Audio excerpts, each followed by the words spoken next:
Hello, hello, hello, and welcome to episode 9 of 40 Something Podcast. I'm Trevor Schaefer, and joining me, Jerry Mullen.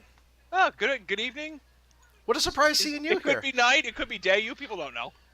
That's true, you got your curtains pulled, and Yeah. I don't have any windows near me, so you'll never know. Yeah. Yes. You think we're recording on Friday, but we might be recording on Saturday, on Sunday. We don't give you a date for a reason.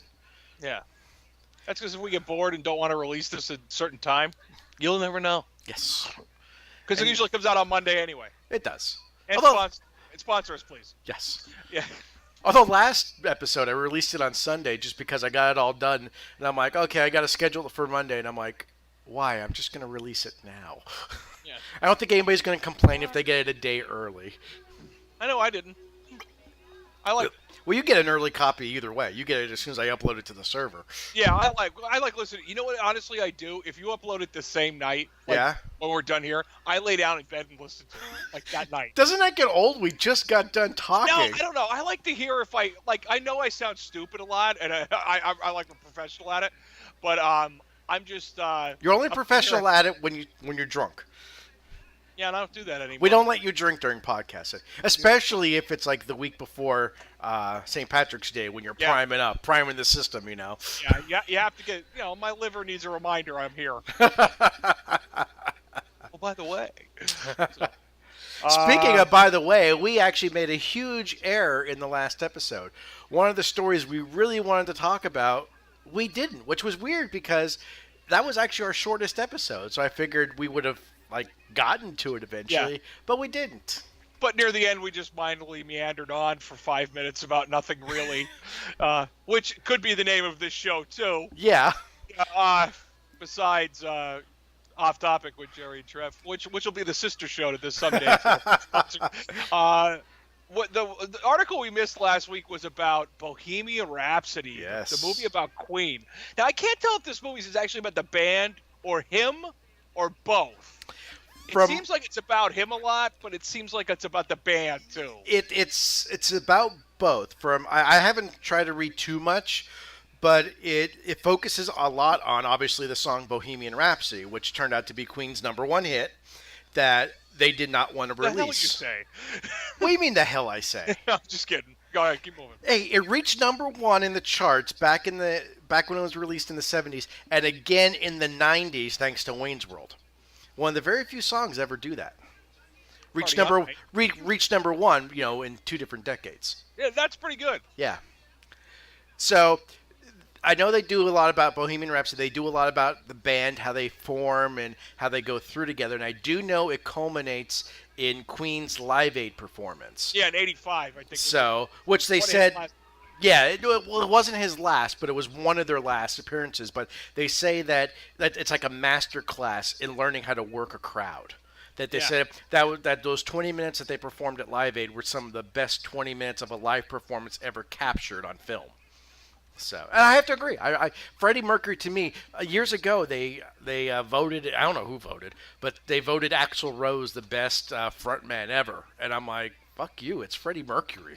Freddie Mercury, he could work a crowd, perfect. He was really great at it. But it's not like, and he didn't have to try at it. I always just thought like Freddie walked out there, and not like I ever saw him. I wish we could have. God, I wish I could have in my life.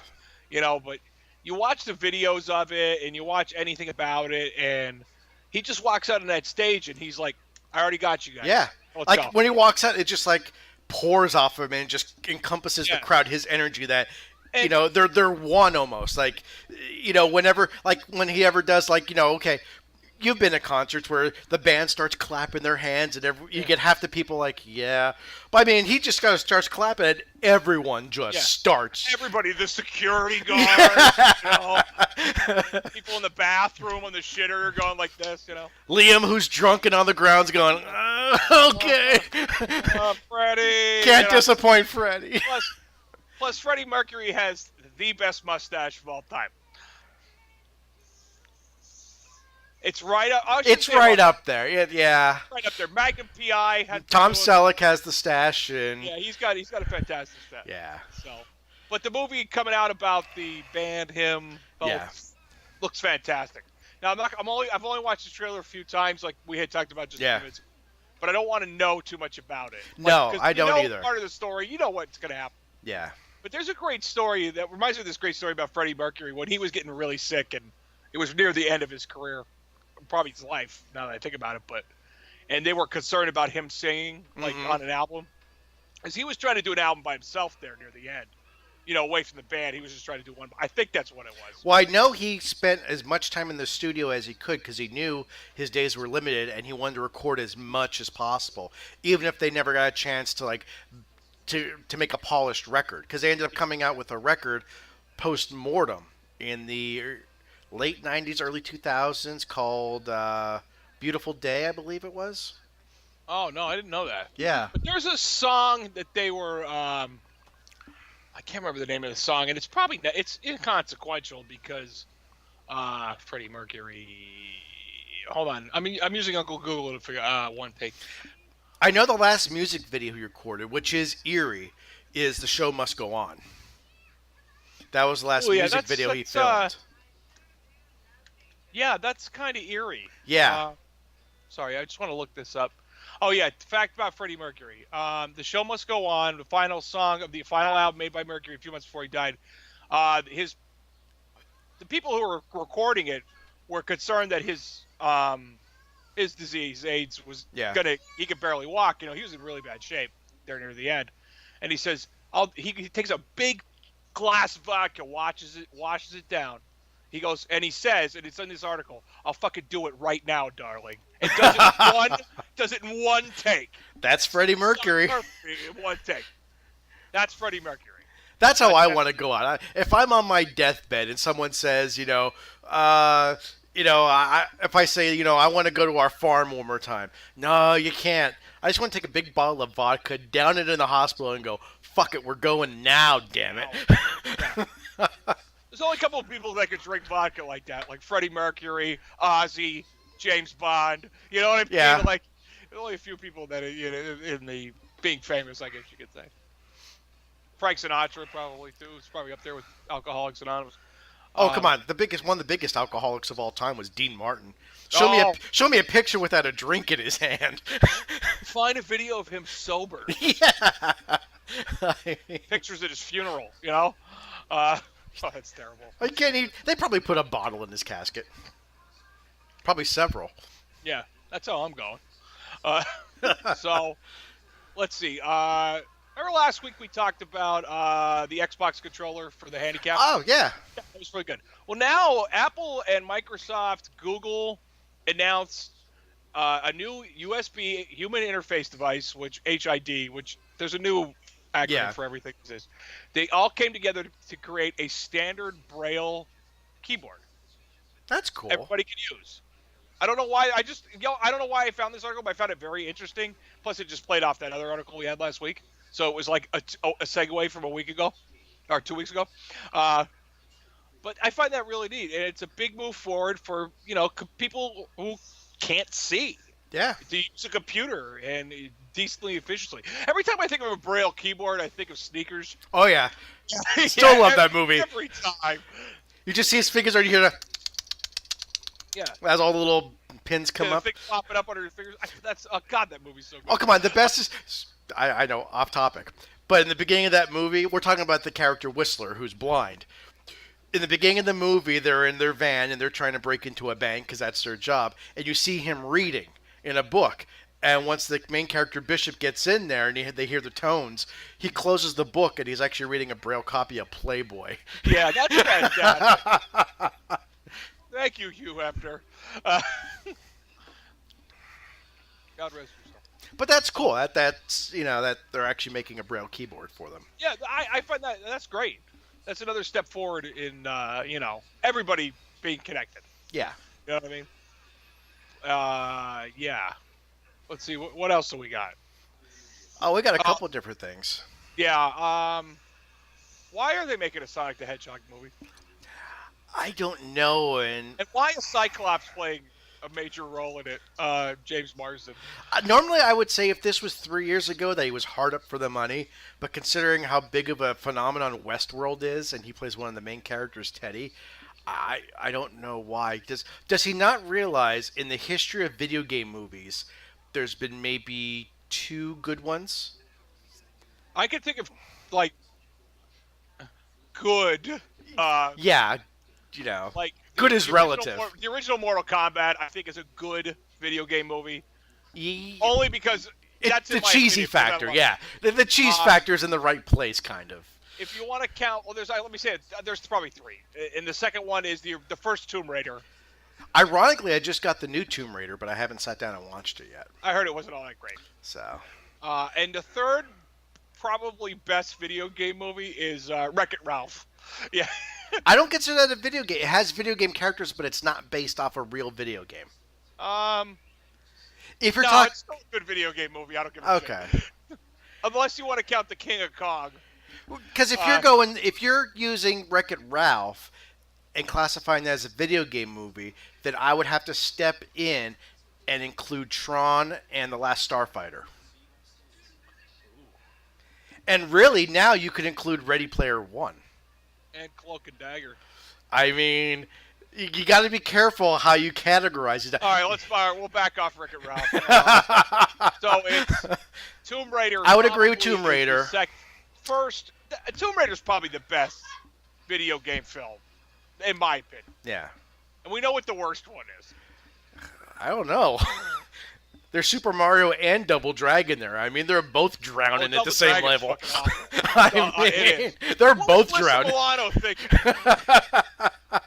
Alyssa Milano's like, well, I could probably collect a check on this. Blood Rain, that's pretty bad too. Come to think of it. Yeah, it was. Silent Hill wasn't actually that bad. Okay, the first Resident Evil, that was a good movie. Yeah. The 97 sequels afterwards. Not so much. And I've seen them all. I have, only because, like, 1,000 years ago when the original Resident Evil came out, I took a buddy of mine, Jeff, to see it. Because we were like fans of the game, we were like this. The game was only a few years old at that point. There wasn't the sequel mania that there is now. But so, and after that, I only had watched part of the second Resident Evil film, and then I was like, well, these got stupid, so I'll walk away from it. So, the final chapter, whatever the hell it was called, because it was Resident Evil cliche name last movie. Well, they always end like Apocalypse and the final chapter, the real final chapter. We promise this is it. Yeah. Cliche final movie. So he said to me, he texted me and he goes, "Hey, I'm going to take you to see the last Resident Evil movie because you told me to see the first. You took me to see the first one." I'm like, "Oh, okay." He goes, "How many do I have to watch in between?" He goes, 5. I'm like, really? Thank God I had the Cody. I burned through them like on a Saturday. So I would say top 3 in no particular order: first Mortal Kombat, first Angelina Jolie Tomb Raider, and first Resident Evil. Yeah, I'd have to say, I don't know. Well, we're not going to count the Spirits Within. No, not based off an actual video game. But I can say live action films. Let's leave it. I was just going to mention Street Fighter 2. The animated film? Yeah, it's excellent. You know what? In Final Fantasy VII Event Children, that movie's really good. That's too long, though. Oh, my God. Who cares? It's so beautiful looking. It is. Beautiful, But I watched the director's cut. That's almost like 3 freaking hours long. I still have to watch Kingsglaive. I have that. I haven't watched that yet. You ever see that Kingsman movie? Yes, those are good. Are they good? Oh, my God, are they good. The best is... Well, the first one is excellent. The second one, the best part is there's just an absolutely profanity-laden Elton John in it. Because Elton John is actually in there.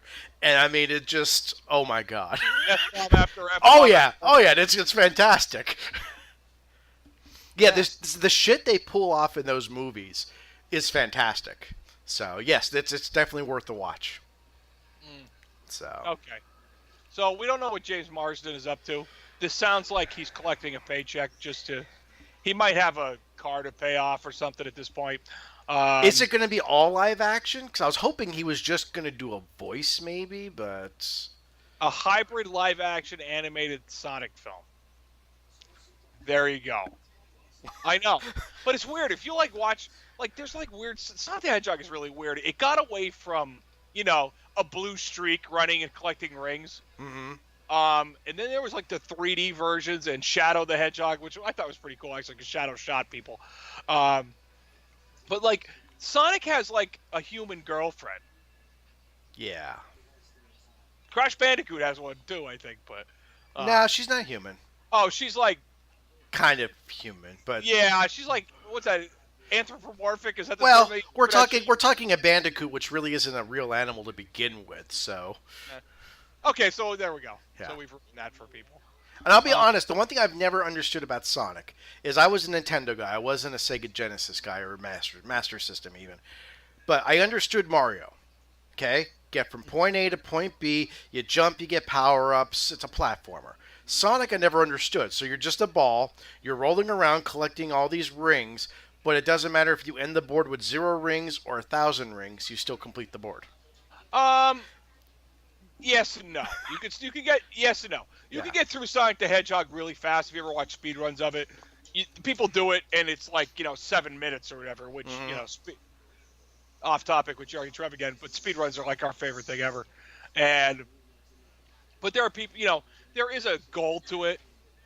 You have to collect 50 or 100 rings per level, and to collect the Chaos Emeralds to get going on it. I didn't know about that shit till I met Dave.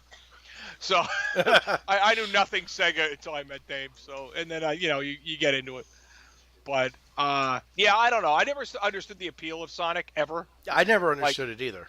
I have the second. I have one of them on. Are you dying? Anyway, if you are, do it over there. It's less paperwork. Lay down some newspapers, will you, please? Yeah. That's so fun. I have Sonic. I think I have Sonic the Hedgehog 2. I had it on the Wii or something like that. It was on sale or something. I picked it up. I was I never owned it, so I'll get it. But me, I'm a big Dreamcast collector, and I never bought. Really? Either when it came out or even now when I'm collecting Sonic Adventures, because really, I know it's iconic. It's their mascot. I could care less about Sonic. If I buy it, I may play it for 10 minutes and go, okay, I could say I played it.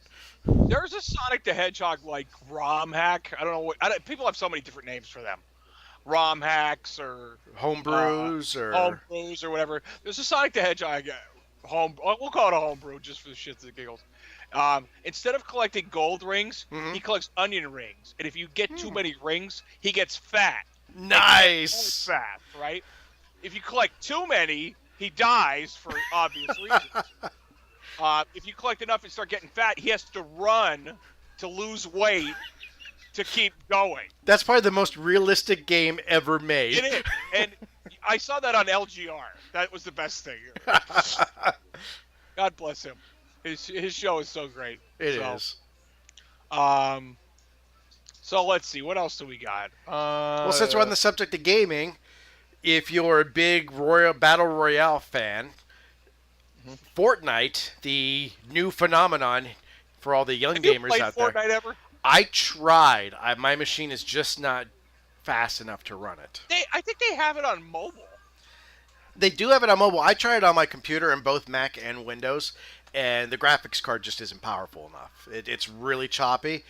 But if you own a Switch, it's coming to the Switch, which I think is a fantastic thing to do because... Is it already on the other systems? Or it just came out for PlayStation, I believe, this week because Gemma was streaming it. But I think it's fantastic on the Switch because the Switch is a portable system.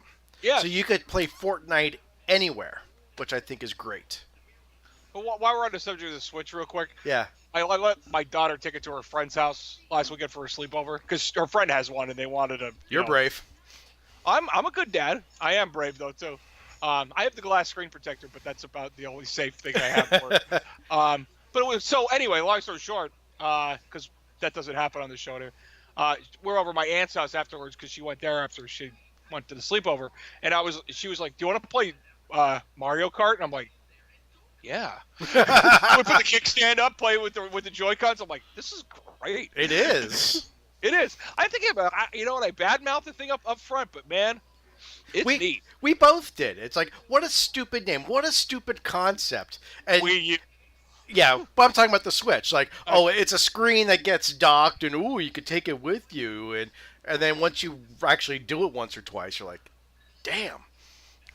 And before we go on another topic, I know I razzed you a couple episodes ago about the air conditioners. Yeah.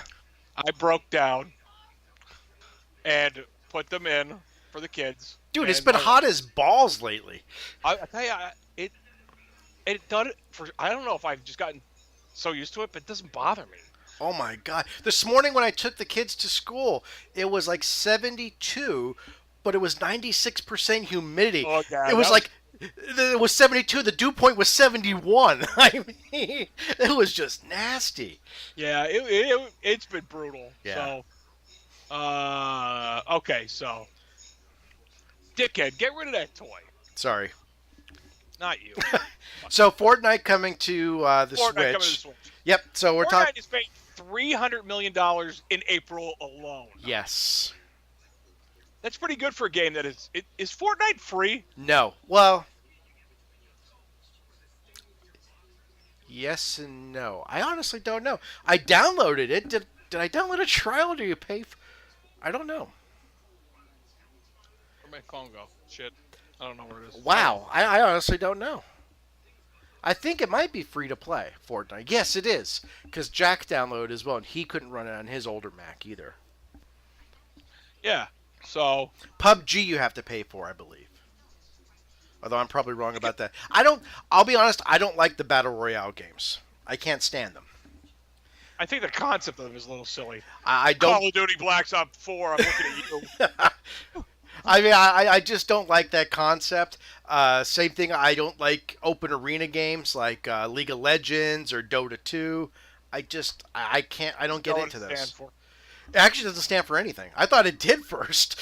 Yeah. I kept calling it DOTA2, and Jack's like, Daddy, it's pronounced Dota. Like, what does it stand for? I don't know. So I looked it up, and it really doesn't stand for anything. Don't you love that shit? Yeah.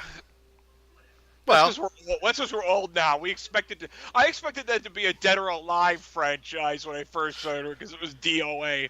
Dude, we're talking on a thing called Skype. What the fuck is a Skype? Yeah. Good point. Never happened at Dead or Alive. Anyway. I think they really jumped the shark when they had the beach volleyball game. Well, I think now they just sell... See, Dead or Alive is a franchise that I could see selling costumes. That makes sense. Yes.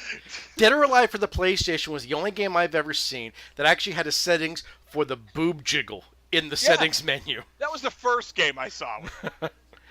You know? What other game have you seen? Wow.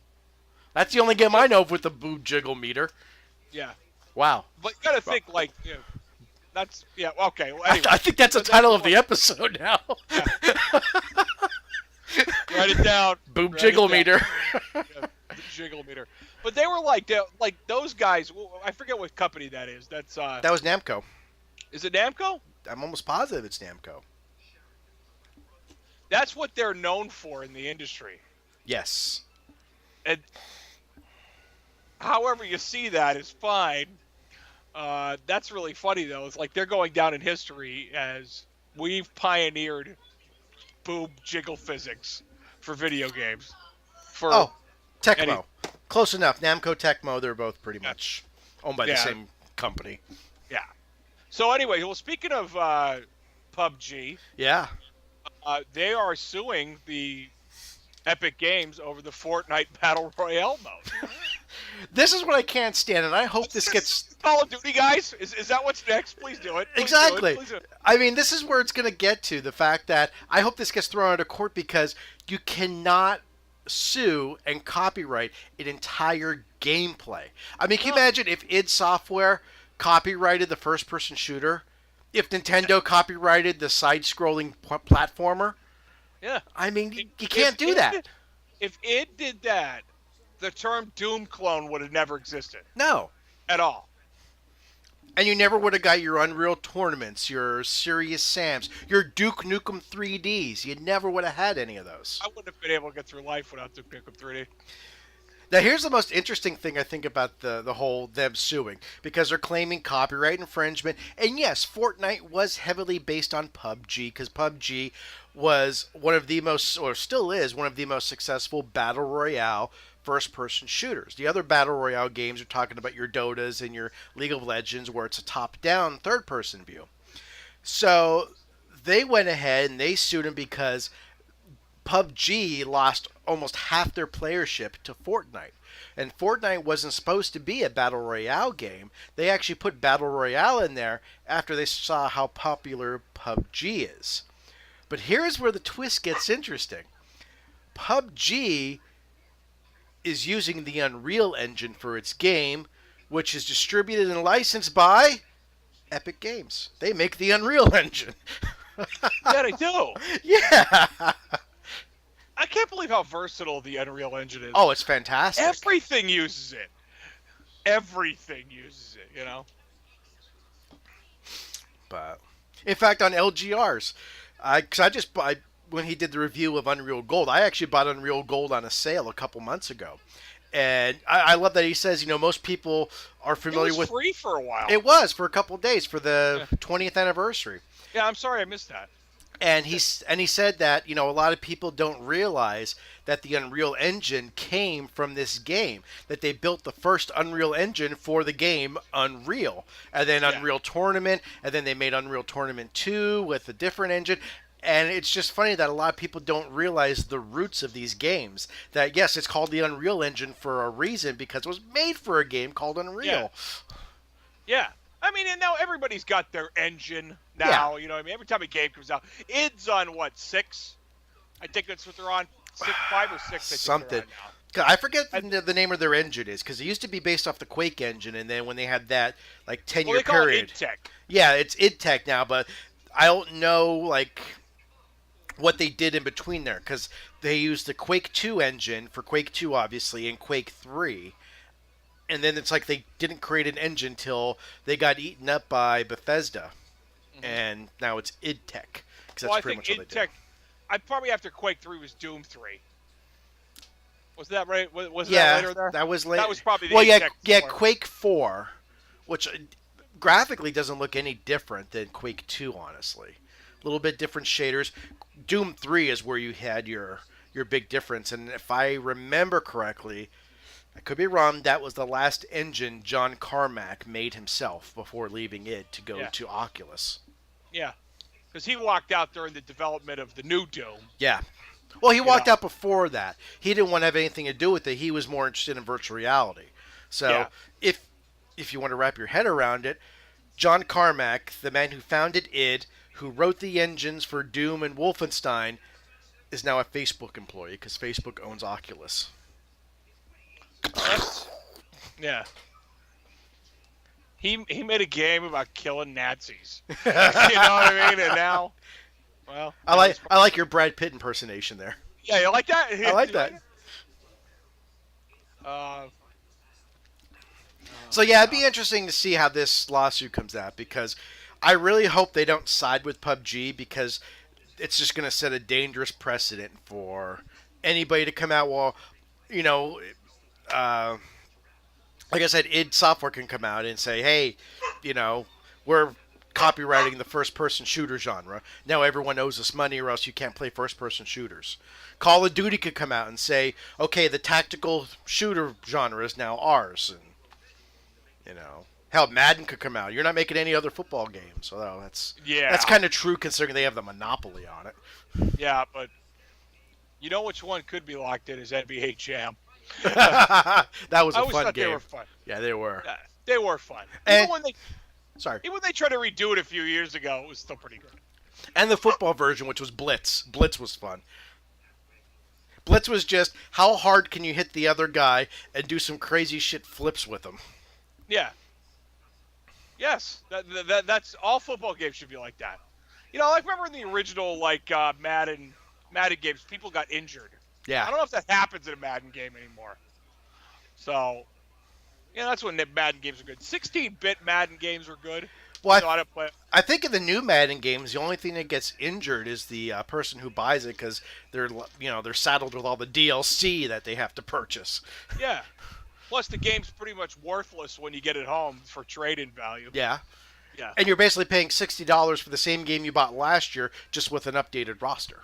And maybe a shinier coat of paint. That's even questionable some years. Yeah. Some years. Some years. Okay, so we're still on gaming because that's pretty much 3/4 of the topics we have tonight. How about the what was that Fallout 4 got? Fallout 76. Yes. Like it's called, got announced. Yes. And people tuned in to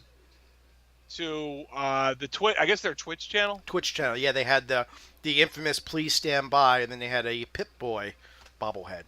Have you ever played any of the Fallouts? I actually own Fallout 3, and I can't get into it.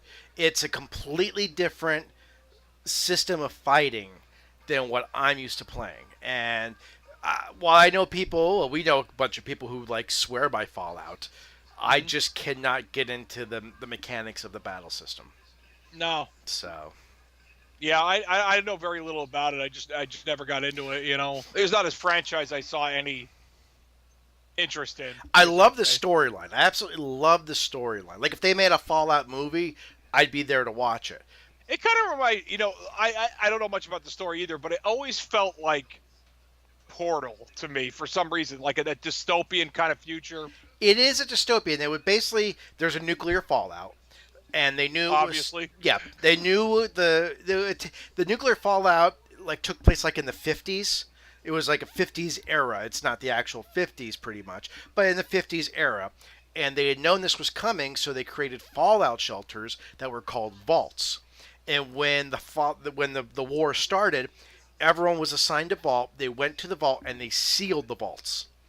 And over the next couple decades, and then being like a century, they weren't sure what was outside, so they built the life in the vault, and it got to a point that no one wanted to go outside. Everyone was content with generations upon generations being in the vault.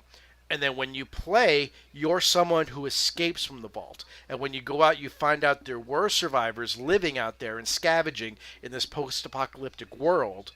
And the people of the vaults are like rumors, like mythical creatures. No one believes there's actually anybody left in the vaults. And when there's thousands upon people in all these different vaults. So the new Fallout 76, takes place in Vault 76. Oh, okay. I So, was figuring 1976. no, it actually takes place in 70. I think Fallout 3 was Vault 101, if I remember correctly. But So they got a lot to expand. oh on yeah, there. they could go a lot of different ways. Yeah. And like they had Fallout Vegas, which was based in Las Vegas. Fallout 3 was based in right around Washington D.C. I don't know where 76 is going to be based. We won't know till E3 next week. But yeah, it's a good storyline. Just the mechanics. It's a first-person shooter game, basically. It's like a first-person RPG type of thing. But when you go into battle, you have the option of just using your weapon straight, which resources are very limited when you first start out. Like you start out literally with a BB gun and a baseball bat, and you have to scavenge parts and ammo. But you could take an option. So say you see a scavenger there and you want to take him out. You could go into the one mode where you could pick, and a little diagram of the person comes up, and you could pick which part of the body you want to shoot at. And that's your shot. So you could take a headshot, but if you miss the headshot, they don't die, and you waste that round. Or you could shoot at the hand if they're holding a weapon. And it's a mechanic I'm not used to. I'm a run and gun type of guy, and I don't have time for that. I'm more of a nail him with a headshot and move on kind of guy. Spray and pray when you walk into the room, Yeah, well, that kind of stuff too. But like when I played not Black Ops 4, sorry, not playing it, unless they give me, a free copy.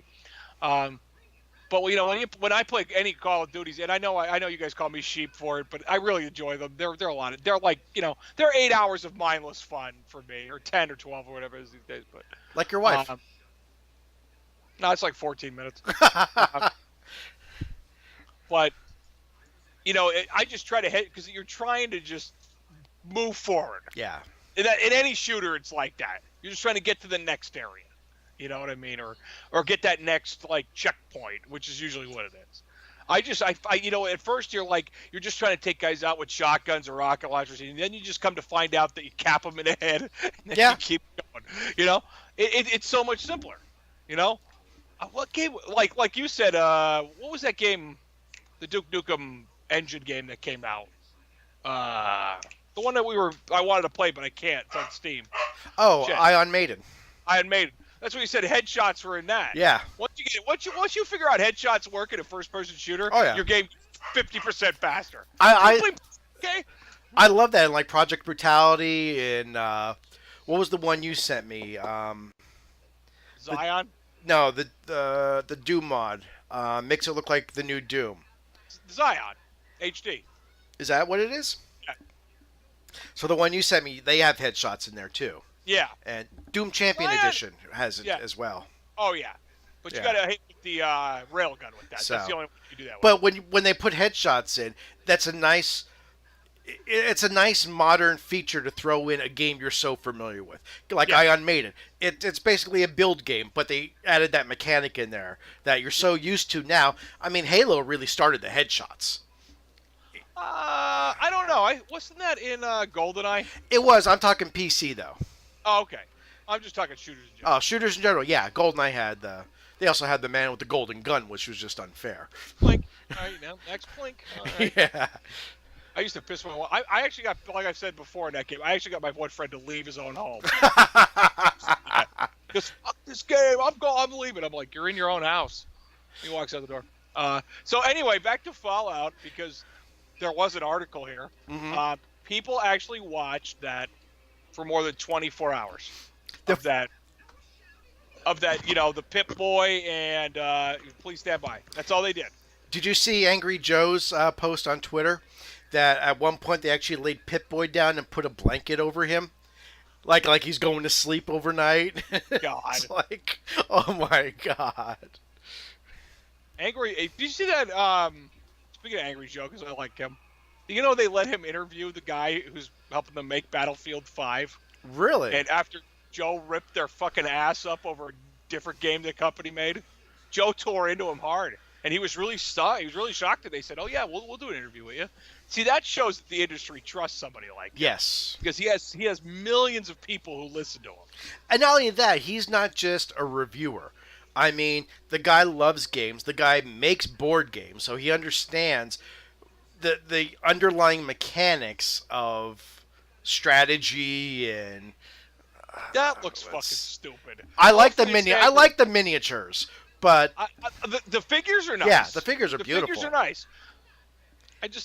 I'm not into board games. So. Yeah, that's the thing. Like, if I could buy the figures, mm-hmm. To put on a bookshelf or whatever, yeah, I'm there. But I don't need the game, too. That's, I want that Angry Joe Army shirt. I'll order one of them.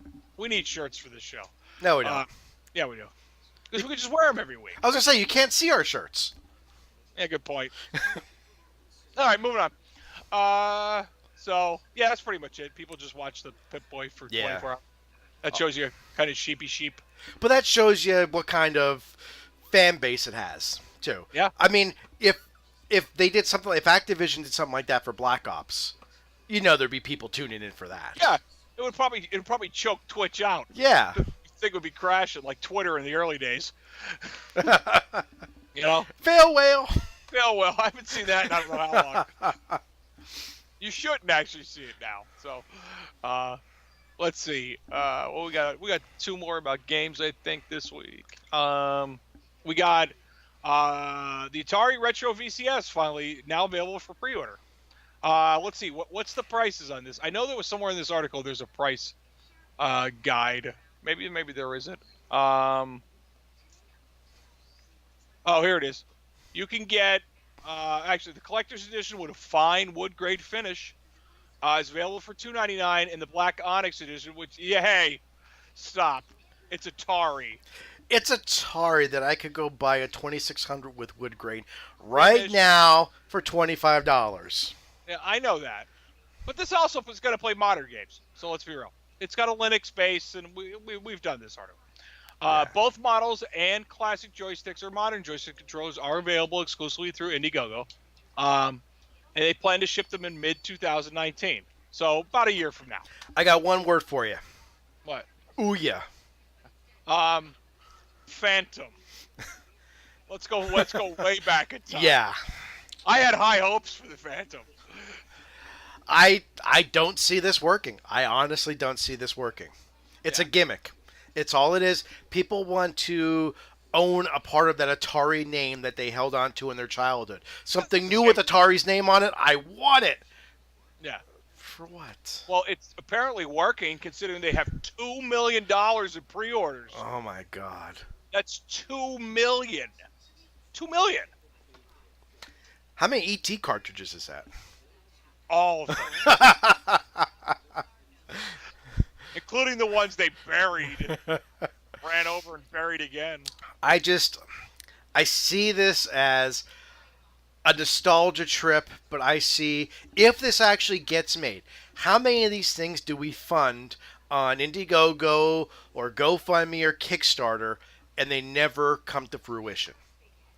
Phantom. Well, the Phantom. Ouya came to fruition. And it died 6 months later. Indiegogo's ever, or whatever it was. So. At the time, anyway. Yeah. But then it just failed. Yeah. It failed because it was selling Ouyas like retro pies, where all the stuff's already built in for all the consoles. All you just plug it into your TV and go. And see, Ouya had the same concept kind of Atari that, okay, it's a Linux base, and in their case they were Android base, but you could download games directly to it, you could play, while the Ouya went more for the mobile game genre and the retro 8-bit games. Okay, Atari is going for more modern games, and it's like the bridge between the Phantom, which was supposed to play full PC games, versus the Ouya, which is not a computer, just not a set-top box, but I mean, it's not a full computer like the Atari isn't a full computer. I don't see how this is going to succeed. You can't. To me, you can't straddle both worlds. That's why you don't see Raspberry Pis or even Tinkerboards being used for modern gaming. They're just not powerful enough. Well, I'm going to go to the Indiegogo site here just to see what the... please don't play this video. Please don't. Thank God. Oh, God, I hate when you go right to a site and it fucking starts playing a video. So, here we go. So, $29... All right, so $299 for the wood grain version. That's fucking a lot. That's a Switch right there. It is. $29 for the wireless classic Atari joystick. Okay, whatever.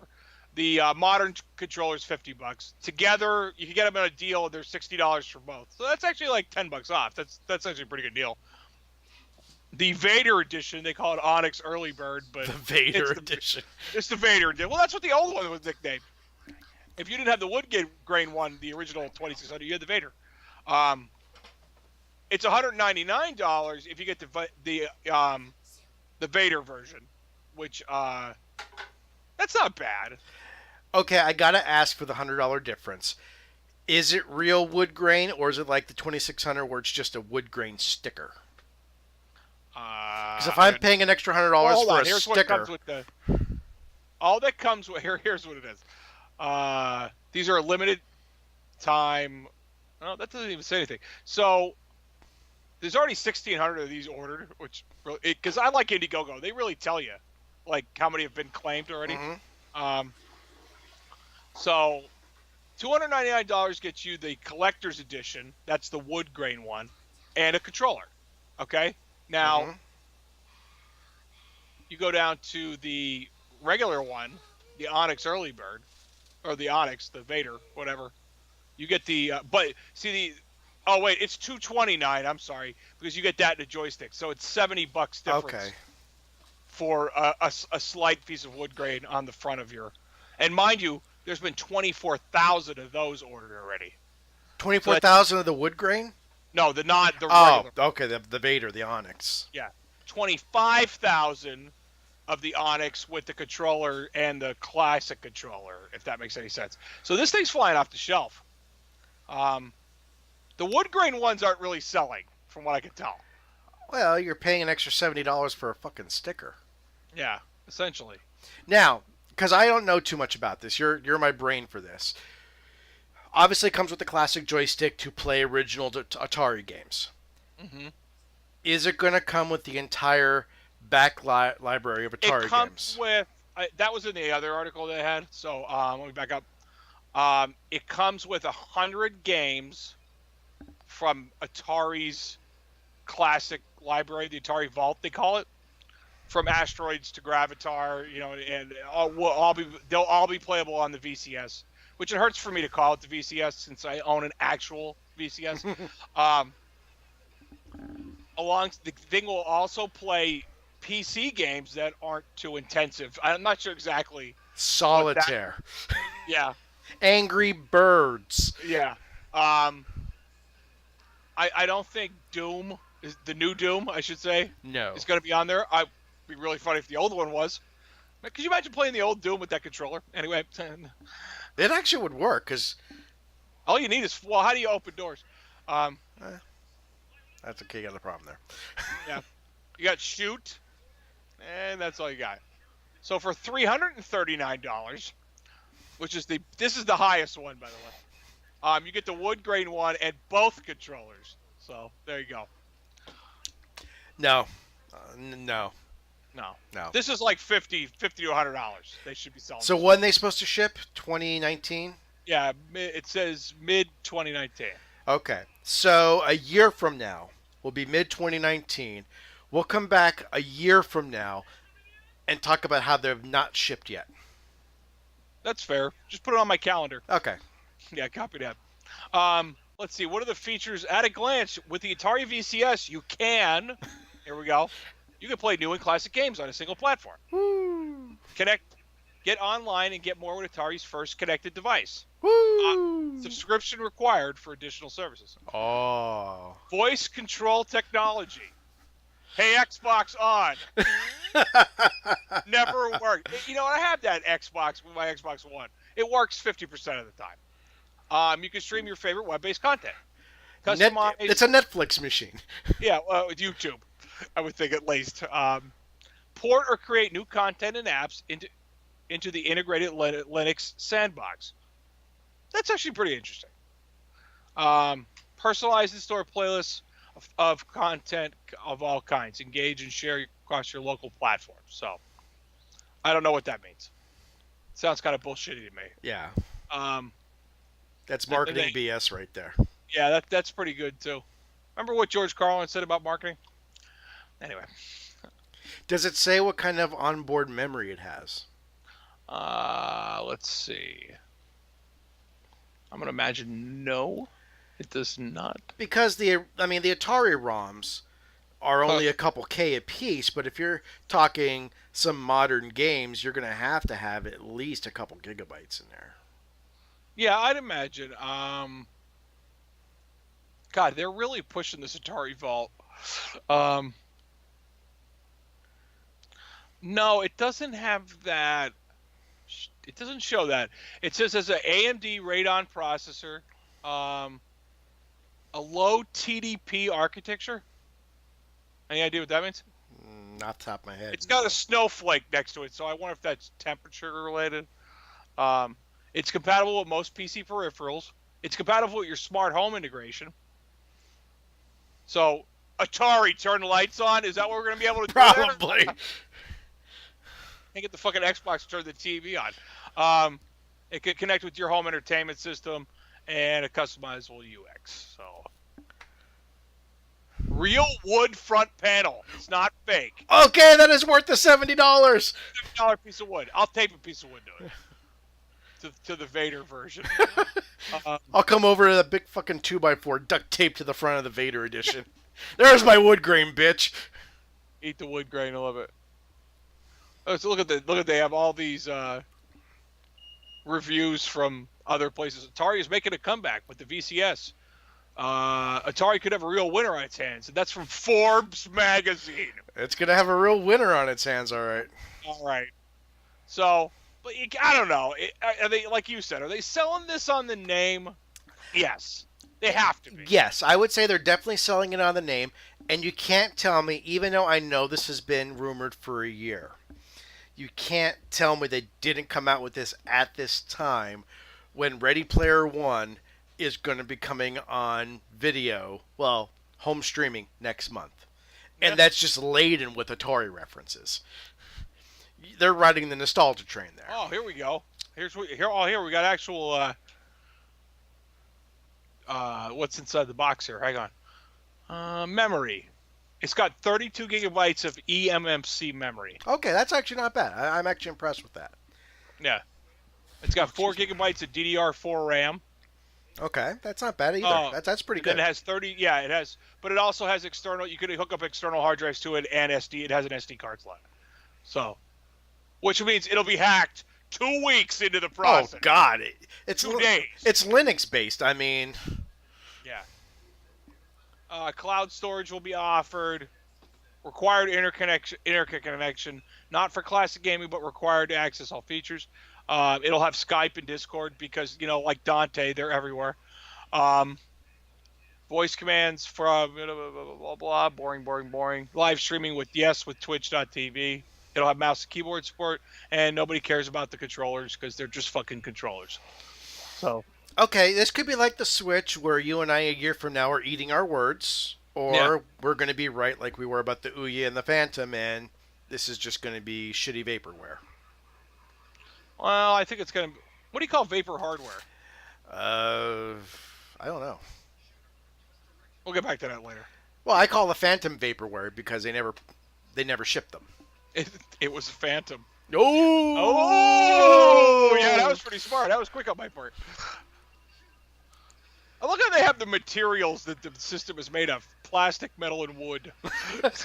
Like, no fucking shit on two of them. So, alright, enough bashing Atari, or, I don't know. I hope we're wrong. I do too, but I think all that, if they sold that at $100 to $150, it would be great. $300 when you could buy a PS4 or a Switch at that cost, or even an Xbox One right now. I don't see the appeal of that. Can't you go on like any fucking game service ever and buy all the Atari games for like $3?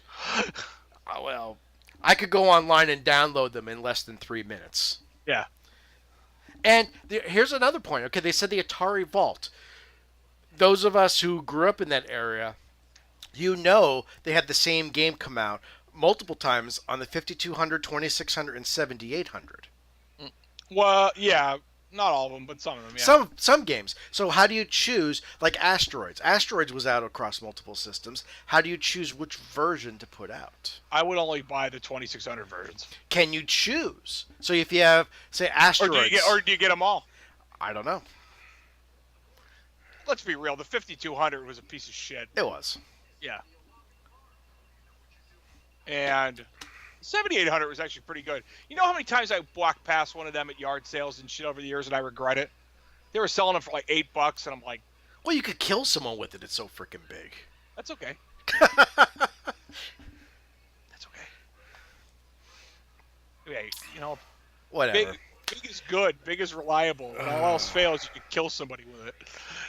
So... Well, let's talk about shit we don't need. Okay. How about a sequel to Top Gun? Why do we need this? I got a confession to make. After I saw that yesterday, the wife and I watched the original Top Gun last night. It's a good movie. And it is as cheesy, horrible, and fun as I remember it when I watched it the last time, like 15 years ago. Or probably 20 years ago now. But, yeah, the working title is Top Gun Maverick.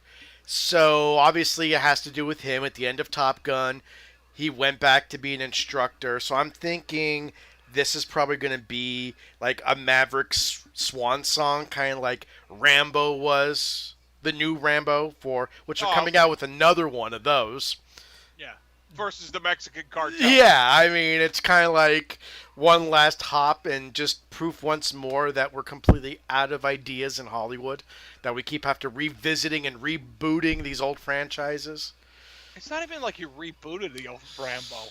You used the same guy. Well, and same thing with Top Gun, but you're revisiting it Top Gun was 84? 84, I believe. So you're talking 34 years later. Yeah. You're making a sequel. I mean, And he's really wrong. Like, I think a consistent. Yeah, no. Why are they doing this? yeah. Yeah. I mean, So. maybe this new Mission Impossible is going to be the last one, and Tom Cruise needs another cash cow. I don't think this will be the last Mission Impossible. Because you know what happens? Like, Mission Impossible is weird. Like, you get. It's like. Except for 2. That movie sucks. I stopped watching after 3. 3 was just so unbelievable. I had such hopes when Philip Seymour Hoffman was the bad guy, and he ended up pushing out anyway. Yeah. Actually, the Ghost Protocol is really good. And then Rogue Nation, that's actually pretty good too. Simon Pegg's in him. Yeah. You can't beat it with him. You know, he's pretty good. I always thought the first one was the best for one simple fact, and you don't think about it till you watch it. It's as hokey as the TV show is? Not so much as hokey as the TV show, but Ethan Hunt never shoots a gun once. Nope. In the entire movie. That, to me, that's kind of like, okay, you're the spy, you're the stealthy one.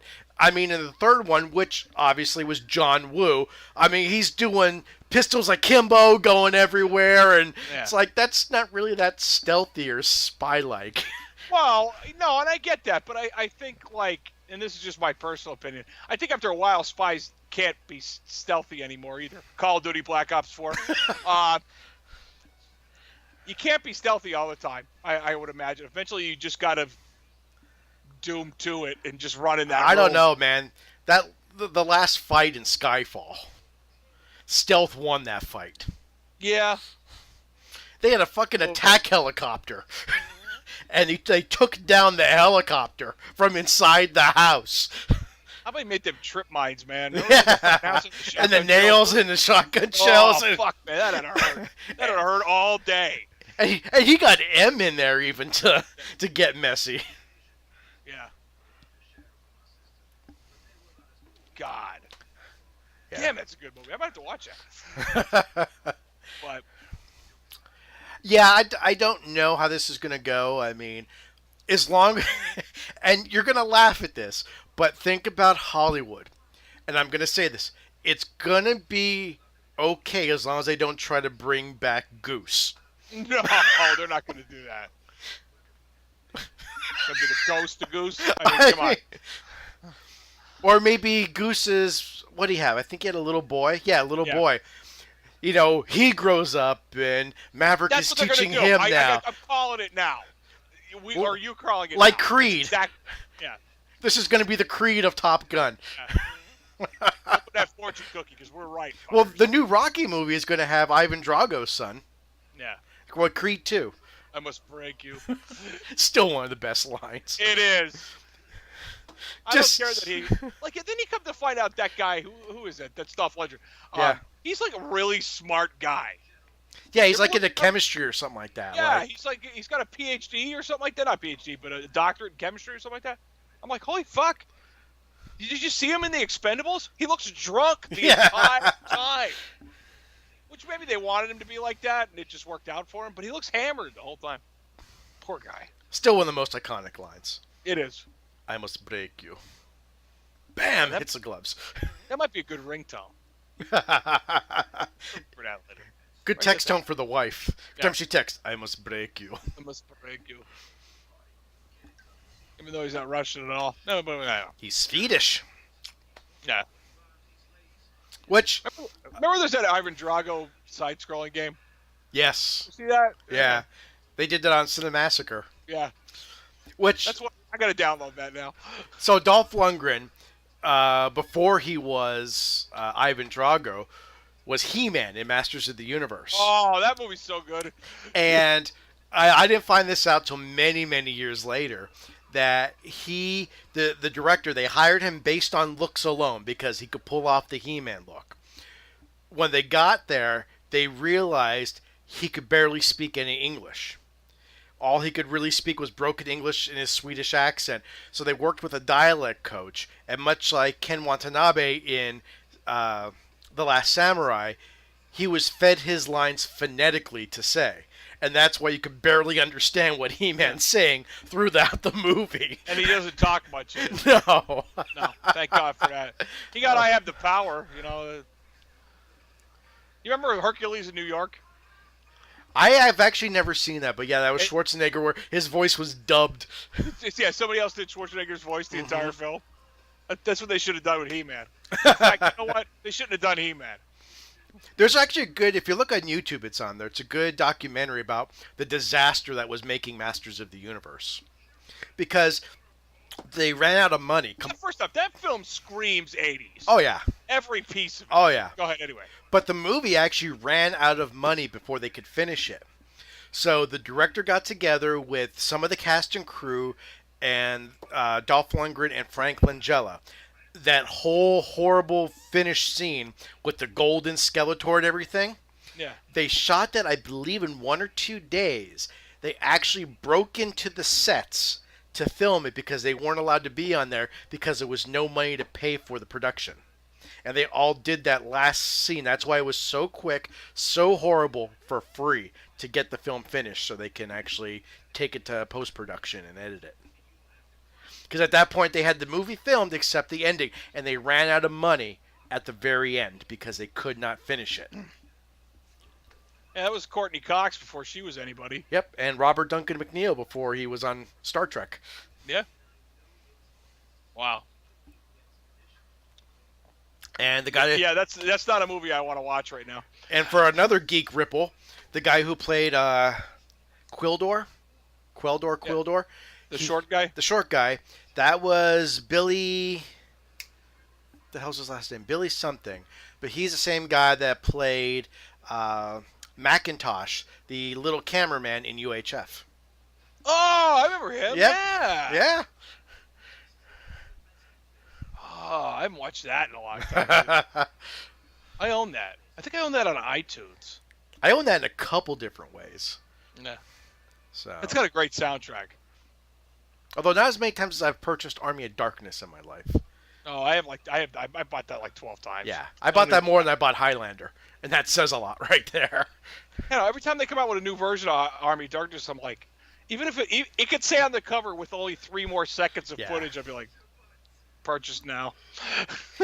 Although the alternate ending sucked. I'm glad they kept that out. The one where he gets, he sleeps too long. Up in the future. Yeah, and I slept too long. I do like that. You know, they extended the in that one though. At least I think they extend the scene where he's in the cave, like with the car and everything. Like that gets a little longer for some reason, only because he's sleeping through it and he wakes up to it. Like you can see the car is all rusted out now. Yeah. Yeah, you know what I mean? The classic. Yeah. Oh God, that was a good car. It's in every film that he does, Sam Yep. Raimi. All right, so we got one more? One more? One more is I'm glad you're keeping track. I am, because I have them all at the top of my screen here, so that's how this works.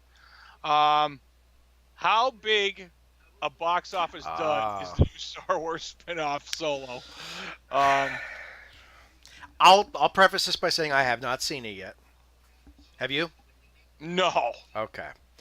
So, the big thing is they're calling it a failure, they're calling it a flop. Relatively speaking, it's made over $100 million so far. So, for any other movie, that'd be considered a hit. $100 million in a week. But when you take into effect it costs $250 million to make, another $150 million to promote it, they haven't even made back their promotional budget yet, let alone their film budget.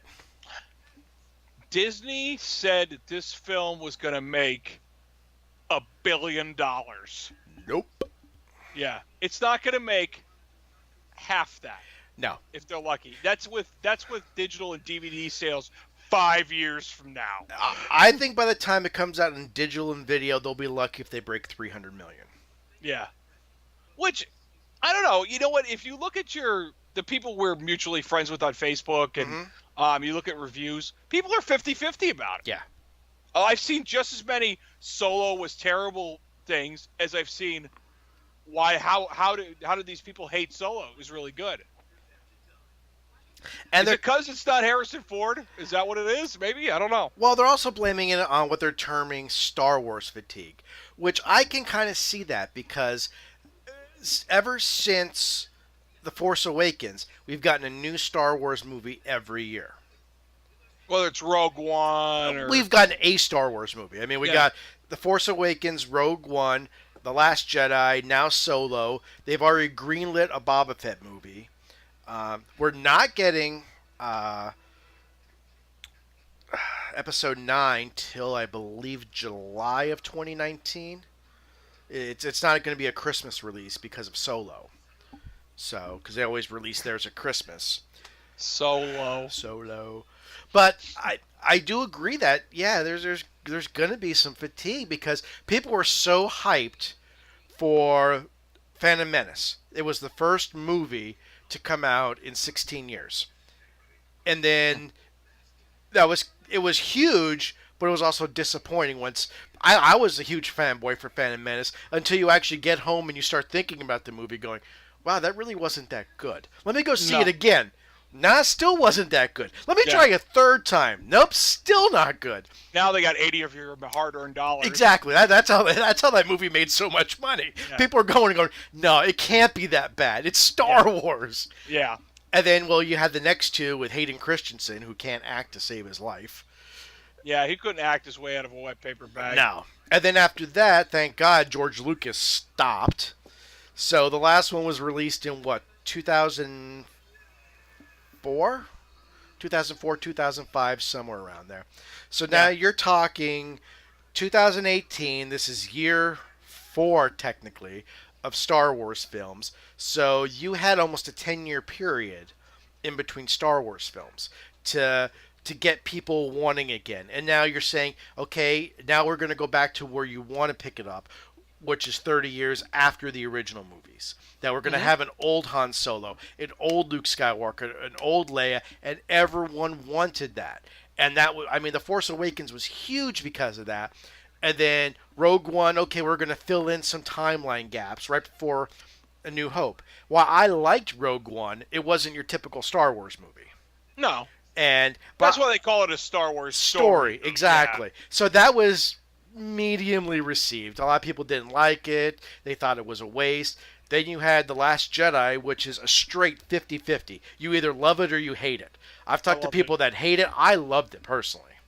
So people hated what they did with Luke. I thought making Luke a curmudgeony old man was perfect. Yeah. And then, I thought Yoda blowing up the tree was the best. Yeah. He's trying to set fire to it, and Yoda just goes. That was the best part of the movie because I had no clue that Yoda was in it. And just to see Yoda, it's like, yeah. In a theater, I'm sitting there. I think Kelly was with me, my brother, a couple other people. And I'm like, holy fuck, it's Yoda. And I love Luke's reaction, just the air, like the annoyance, like, Master Yoda. I mean, it was just great. But then you came. They weren't pulling out Ben Kenobi, But then you come after that. Now you're doing a Han Solo movie, which, again, like Rogue One, no one's really asked for. And now you're kind of. Was anybody asked for a Boba Fett film? Yes, actually, believe it or not. People, there's so many Boba Fett people out there, it's not even funny. What cracks me up about Boba Fett is that if you watch him in the original trilogy of 4, 5, 6, he's pretty much below a minor character in the film. If you he's in it on 4 minutes. If you watch the original cut, the special editions added him more into Jedi, but I agree with you there that it'd be like Wedge Antilles had more lines than Boba Fett, and he had more screen time than Boba Fett had. Yes. So I want a Wedge Antilles movie. Damn it, Wedge, a Star Wars story. Yeah.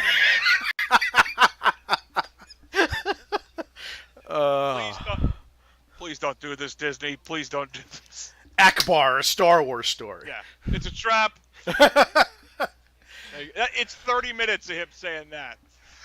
So, but I think it is kind of Star Wars fatigue that, okay, you can't have all your Star Wars movies hit $1 billion every year. What's that?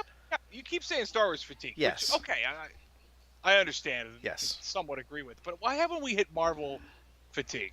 I have a theory about that. The reason you haven't hit Marvel fatigue is because Marvel's fucking brilliant. Because look back at all the movies, all the stories are interwoven to each other. Well, aren't the Star Wars movies No. connected? They're kind of connected, but they're not connected like the Marvel movies are. The Marvel movies, you're coming out with more than one a year. So Yeah. you had the first one, which was Iron Man. At the very end, you had Nick Cage come in and talk about the Avenger Initiative.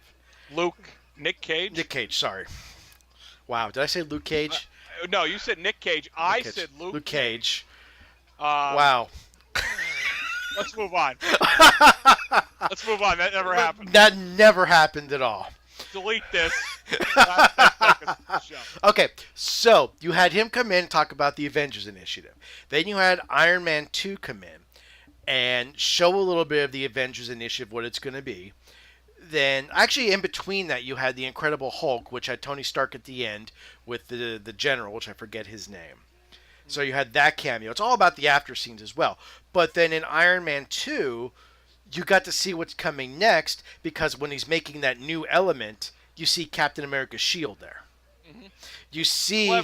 Clever foreshadowing. Exactly. Then we introduce the character of War Machine in there as well. We introduce Black Widow, which... Thank God they introduced her. Yes, thank God. And then you have Thor, which introduces... what's that? Hawkeye. Which introduces... Well, no, that's the Avengers. No, he was... Hawkeye was in the original Thor movie. Was he? Yeah. I haven't seen the original. That's the only one I haven't seen besides... I was told I didn't need to see that, so I haven't. But there, you're introducing Thor. You're introducing Asgard.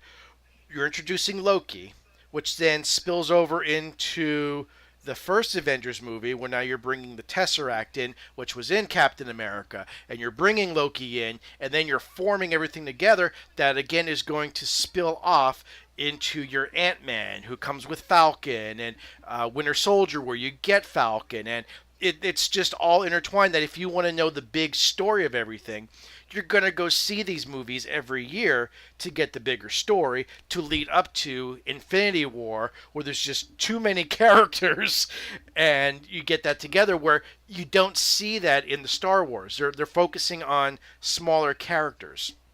Rogue One, we focused on a bunch of characters except for Vader and Leia at the very end. The only person we knew was Tarkin. And that was just a creepy CGI Tarkin. Nobody else we knew. He was creepy. He was. Solo, okay, we have Solo, we have Chewie, we have Lando. But again, it's a prequel. I really don't care about Han's backstory. I'm a huge Han Solo fan. I don't care. Although Lando is also a minor character. Yes.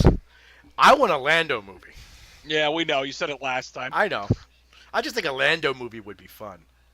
Colt 45 Works every time. Yeah. So that's so terrible. So, I wanted to see Solo in the theater. I thought, Rogue One was good-ish. It was. I felt bad. I took my son to see Rogue One, and it was more intellectual than it was like live action. Right. That when I took him to see The Force Awakens, big explosions and lightsaber battles, and Rogue One, let's be honest, the ending was just goddamn depressing until Vader just rips through the rebels, and that made it worthwhile for the last 2 hours. You had to know how Rogue One was going to end at the beginning of the movie. Mm-hmm. It's not like any of those characters were in any other Star Wars film. So when you started to meet him, I remember sitting with my brother in the theater going, I can't get too attached to these guys, can I? He's like, nope. Spoiler, they all die. They die in a big fireball. Yeah. But Bothans died. Anyway, go ahead. Yeah. They say that, and who the hell are the Bothans? It never happened. They never picked up what a Bothan is. Yeah. But I think they need to focus on this third trilogy. And unless they get a really good idea for another Star Wars story, they should just kind of shelve those for now. Or don't have such high expectations. Don't expect every one of your Star Wars movies to make $1 billion. That's just That's I don't think unrealistic. Rogue One made $1 billion. No, it didn't. I think it. Well, I think it was pretty high. I think it made only 800 million. Yeah. Only.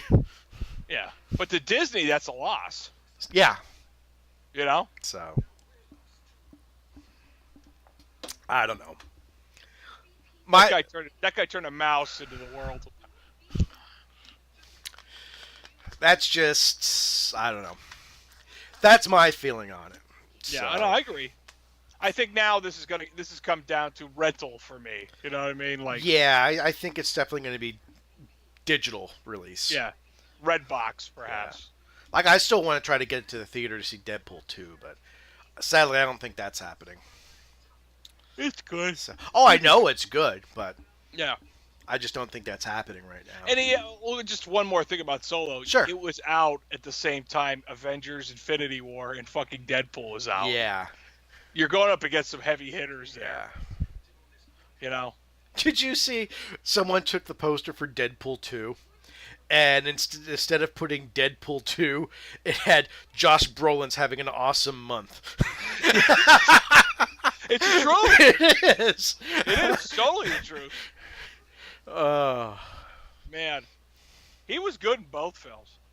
I mean, he was really good as Thanos. Mm-hmm. I mean, obviously, it's just his voice. No, they did motion capture for that. Oh, did they? Yeah. I'm surprised because he's on a. But I'll tell you, him as Cable was out of this world good. Well, yeah, and they hit a lot of shit about Cable that I was concerned about. They didn't mention his heritage, which I really thought they would have, but they didn't. But there's a lot of stuff in it. I was like, wow, that's okay, But he's a complete asshole in the film, though. Like, every second he's on screen. I do have a bit of good movie news. The latest Michael Bay Transformers movie has been shelved. Paramount has taken that and just, like Disney, they put it into the vault. Yeah, hopefully never to be opened again. Yeah. Into the vault, light with a lighter. Yeah. Fucking Mr. Wizard's World. Like the Italian Job, just blow it into the water under Venice. Just leave it there. Right. Leave it there to die. Kill it with fire. Kill it with fire. Mr. Wizard's World. Why did I say that? I showed that. That's because I showed it to the kids last week on YouTube. All right, so I think we're out of things to bitch and moan about. Oh, we're never out of stuff to bitch and moan about, but yeah. I think we're done with this bitch session. I got I told you this afternoon. I got that Curse of the Moon. Yes. The Curse of the Moon. It is the best. I should say the best because I think Shovel Knight is the best retro game that's come out in a long time. But it's the best complete ripoff of Shovel Knight that you could get in a Castlevania game. It looks just like Shovel Knight's graphics. Like they're real crisp 8 to 16-bit sprites somewhere in there, It has a very Castlevania feel. I mean, the guy who created it, the original Castlevania, is making these. But it has more of a... Like, there are parts of it where I'm like, this is Castlevania 3. This looks just like it. And then there's times when it looks like it's a little more modern, like 16-bit, but then it falls back. It's got better, like... Where I say that is it's like there wasn't a lot of stuff happening in the background of an NES game. Yeah. You had a little parallax scrolling, which if you're not if you're a gamer and don't know what that is, shut the fucking show off. Yeah. Seriously. A parallax scrolling, but there's neat stuff in the background. Like something I found neat was for an 8-bit looking game was, your character's walking through like a train station and a train passes behind him. Yeah, that's cool. That's really neat. You know what I mean? But the story is fucking Castlevania, good guy go kill bad guy. But it's got a great mechanic of you have multiple character to use at the same time, all with different abilities. Like I've only gotten 2 of them right now, so I know there's another one. But one is like your standard Belmont with a whip.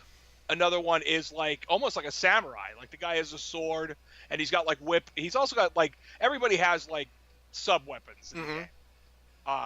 So your original character, whose name I don't know or care about at this point, I'll remember it someday. It's not Simon Belmont.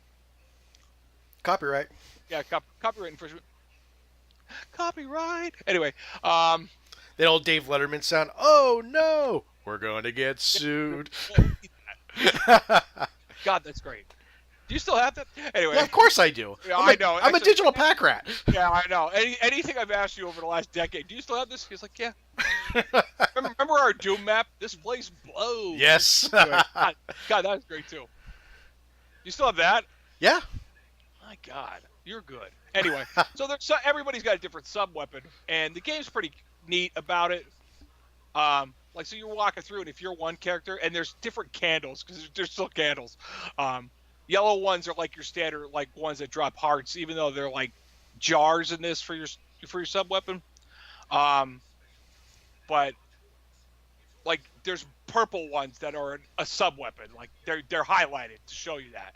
But you have to change your character if you need a different one for that said character. It's not like they're universal between them. Everyone has different ones. Yeah. So it's pretty neat. You know what I mean? It's pretty neat like that. It definitely has a very Castlevania 3 feeling to it with multiple characters and the way it looks. And you can already see, like, even in the first level, you can see that there's paths that you can't get to yet. Mm-hmm. But so you need a character that you'll get presumably way later. Like Symphony of the Night was, where you had to wait till you turn into the bat or the mist to get through certain areas. Exactly. You know what I mean? It's the Metroidvania style of gaming, which is good. That's a time honored, genre of gaming that's always good. Well, for the most part. And we should say this is an 8-bit version where of the same kind of storylines, and not the same game, they're actually coming out with a modern version, which looks a lot like a very polished Symphony of the Night version. Yeah, that's not called Curse of the Moon, no. No, it's not. It's Ritual of the Night. Because this is the prequel to that movie. They did this as a side project for their Kickstarter. They were told that if they were going to do, I think somebody said, like, if they were going to do all this, they had to put this 8-bit game out first to show people the universe that it's going to be set. But you can see it's really a ripoff of Castlevania. Oh, of course. There's no doubt about it, But we need that considering we're not going to get another Castlevania anytime soon. Now that Konami just pretty much said, we're done. No more games. Konami said, hey, pachinko machines are the future. Yeah. Really? So portable games are the future. Well, that's partially true, but how about a good old-fashioned Belmont? How about release all the original games in a pack? Yeah. I'll take that. How about everything from Castlevania 1 or Haunted Castle, if you go back that far, to Symphony of the Night? Give me all the games in between that. Now, those are games we could do an HD remix of. No. Oh. You can't imagine an HD remix of Super Castlevania 4. I don't want it to change. I really like how it looks. But we have the original versions. We could play those. I know, but I don't know. It's like remaking Back to the Future. You don't want that to happen. That is true. Yeah, think of it in that respect. Yeah. Like for somebody like me who's like Castlevania fan, who basically I'm a fan of the original franchises. If you go back that far, Metroid and Castlevania and Super Mario and Zelda and Mega Man too. Mega Man 11's coming out. I saw that. That's weird. It looks weird. I know. It'll be painful. I'll love it. But I mean, just the art style. It's that 2.5D blending of the classic look with the newer graphics, and it's just, I don't know. It hurt my brain watching Mega Man in 2.5D. How's that song go? Hurt so good. Anyway. Yeah, I won't ever say it again on this show. Thank God. Leave the Mellencamp out of the podcast. Yeah. John Cougar Mellencamp. John, who are you this week? So, overall, it's worth $10. And I got it on the PS4, only because I wanted to play it with my PS4 controller. I feel I would do better with that. I think it's on everything, though. Yeah, it is. I was going to buy it on Switch the other day, but just don't have the game budget right now. That'll fucking piss him off. Oh, he hates those games. Really? So he absolutely hates them. I think he would get into Shovel Knight. He might. He likes games like you could do resource management and build things in. Like he loves Minecraft. He's huge. He's back into Terraria, like big time. He loves Terraria. But he like the side-scrolling, regular, old-fashioned games. He just finds them very hard because he's used to a non-linear game like the kids Yeah. are today, where this is no, you have a start point, you have an end point, you need to get from point A to point B and survive. Where he's Yeah. like, well, why can't I go back? Well, because you can't go back. That's Yeah. not the way Nintendo games work. You can't go back. Once you go You forward, can you're go done. right, and that's it. Yeah, You know, and that I remember that frustrates was the like hell a out of big them. thing in like when you got to Super Nintendo and the Sega Genesis Yeah. era, was going left. You know, they were like, "Holy fuck, you can go back!" You know, like when you played Super Mario World that first time, Yeah. and you went the other way. You know, it was like, Well, I saw a meme once. The quickest way to fuck my mind is to make me play Mario by going left. yeah, wasn't that Super Luigi Brothers? That was all the. What was that Super Luigi Wii U or whatever it was? It was like. It was the whatever the Mario game was. It was Super Mario Wii U or whatever it was. But the game was backwards as Luigi. Like instead of going right, you went left for That would everything. fuck me up. Yeah, I know. Yeah. See, that's how, like, can you ever be playing a side-scroller game and you're going right, and then the game throws you a curve and it wants you to go the other way? Yeah. And you're like, What? what the fuck is what? No. Bionic Commando was like that, the very first one. Yeah.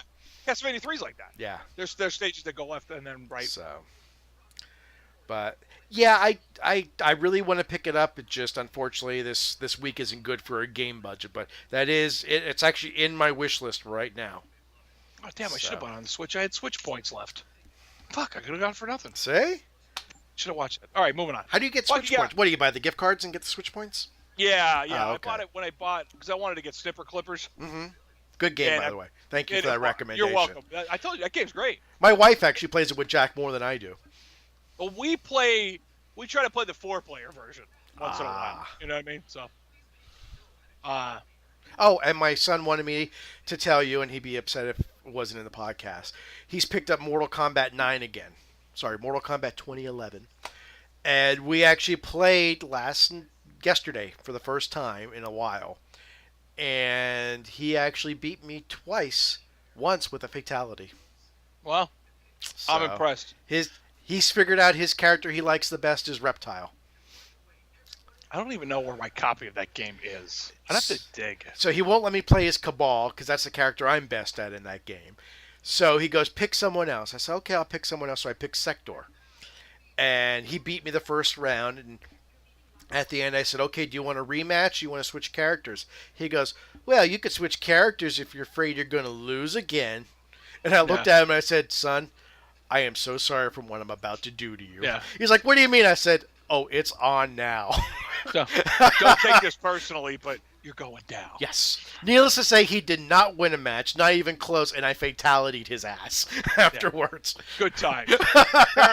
That's parented done right. You hear that, internet? Parented done right. It's like, I'll go easy on you, but if you taunt me, bitch, you're mine.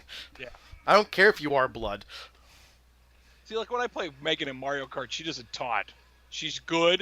Mm-hmm. She'll lose, but I can never tell if she's losing on purpose or if she's not. But so, Yeah. like the four of us will play it, and like I'll be winning all the time because I only like the four of us will play because Kelly and Kate. Yeah. God. They're not the gamers. They try. Kelly really does try really hard, but Kate just don't get it, and she doesn't want to get it. But me and Megan are like, Yeah. We're into it, So. And it's great because he actually... what character did... Oh, Noob Saibot he was playing as. And he wanted to do the fatality. And so I have the book out and everything, and he's going through the moves, and I show him the fatality. Well, he tried to do it, and he missed it. Well, he almost starts crying. I said, what's wrong?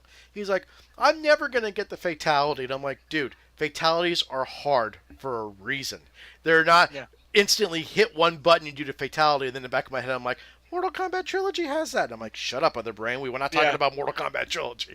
The best Mortal Kombat game ever. And then I had to teach him the concept. He's like, well, how do you do them? I said, you got to do them quick, but you got to practice. He's like, what do you mean? So I grabbed the controller, and I'm like, okay, when I pause the game to learn the fatality, okay, it's up, down, left, B. So I'll go, and I'll without touching the controller, up, down, left, B, up, down, left, B, up, down, left, B. And then you do the motions, and then when you hit pause, you quickly do it just like you did. And son of a bitch, after that, he was hitting fatality after fatality after fatality. There's a fatality trainer in that game. Is there? Yeah. We're going to go into the training. Well, you may not want to show him that, but... I'll show him that. I want a good challenge. He's actually getting better at it, which is...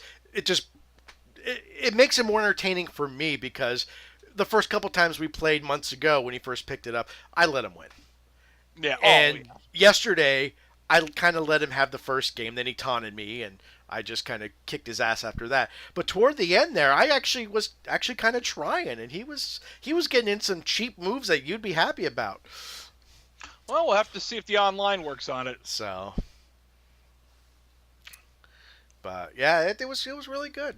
So, good. But he wanted me to let you know that he's playing Mortal Kombat. His favorite character is Reptile, and he's getting fatalities down. Is that why I see your PS3 logged in lately? Yes, actually, I just logged into it yesterday for the first time. Oh, excuse me, in years. So, because I had the network cable unplugged, I have it plugged into the PS2, and don't ask me why.